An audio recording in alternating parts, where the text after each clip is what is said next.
जय माता दी दोस्तों। आज की कहानी है बेटी की ससुराल। छोटे से गांव की सुशीला नाम की एक महिला ने कुछ साल पहले पशुपालन करके दूध का काम शुरू किया था। अपने काम की शुरुआत उन्होंने 2 पशुओं से की। दूध निकालने और फिर दूध बेचने का काम खुद ही करती थी। हालांकि उनका भरा पूरा परिवार था। बच्चों की शादी हो चुकी है। बेटी की शादी पिछले महीने ही थी।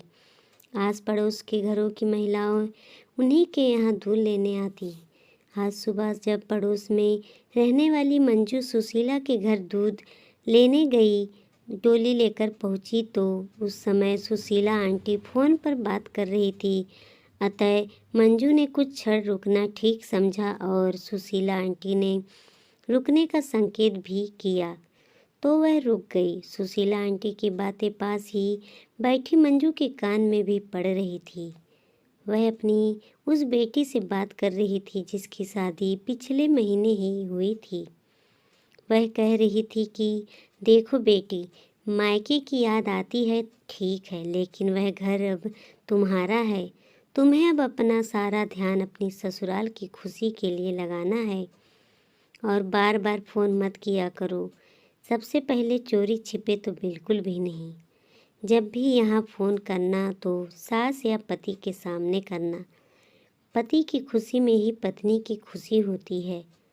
तुम अपने फ़ोन पर मेरे फ़ोन का इंतज़ार कभी मत करना।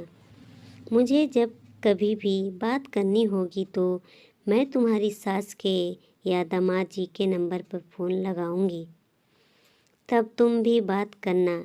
बेटी, तुम्हारी शादी हो चुकी है, अब ससुराल में हो। छोटी छोटी बातों पर तुनकाना छोड़ दो, जिम्मेदार बनो, सहन शक्ति रखो। अपना घर कैसे चलाना है, तीज त्योहार कैसे करने हैं, ये सब अपनी सास से सीखो। हर घर के आमने अपने तौर तरीके होते हैं। एक बात हमेशा ध्यान रखो, ससुराल वालों का सम्मान करोगी तो सम्मान पाओगी। मायके की लाज रखना ठीक है। सुखी रहो। सुशीला की यह सारी बात सुन रही मंजू ने प्रशंसा के भाव में कहा, बेटी को बहुत सुंदर समझाया आपने।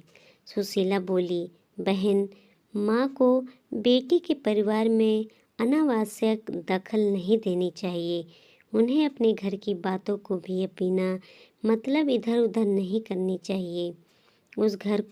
उस घर कोई समस्या हो तो समस्या का हल खुद ढूंढो। मंजू उस देवी का मुंह देखती रह गई। सभी माँ को इस तरह से सोचना चाहिए ताकि बेटी अपने घर को खुद का घर समझे और उसके घर में खुशहाली आए।